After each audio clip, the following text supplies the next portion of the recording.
राष्ट्रीय चिमणी दिवसानिमित्त रुक्मिणी फाउंडेशनचे पंकजभाई जैन असतील, वासंतीताई चौधरी, श्रीवास्तव मॅडम, डॉक्टर वर्मा व त्यांच्या टीमने हा एक चांगला परळ वाटपचा कार्यक्रम आज इथे बस स्टँडला ठेवलेला आहे। कारण आपण बघतो आता उन्हाळा सुरू झालेला, खूप कडक उन्हाळा आहे आणि मुक्या प्राण्यांना पशुपक्ष्यांना पाण्याची वणवा असते आणि त्यामुळे पक्षी जिवंत राहायला पाहिजे। कारण निसर्गाचा नियम आहे की पक्षी जिवंत राहिल्याशिवाय आपलं पण दिनचर्या चालणार नाही।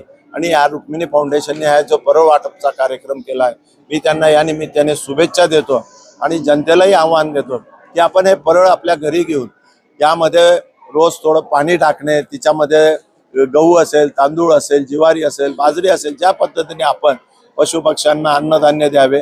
कारण अन्नदान करणं हे पुण्यदान म्हटलं जातं। या निमित्ताने एक मुक्या प्राण्यांना सुद्धा एक प्रकारे अन्नदान हा कार्यक्रम होईल। याच या ठिकाणी मी यांना रुक्मिणी फाउंडेशनला शुभेच्छा देतो।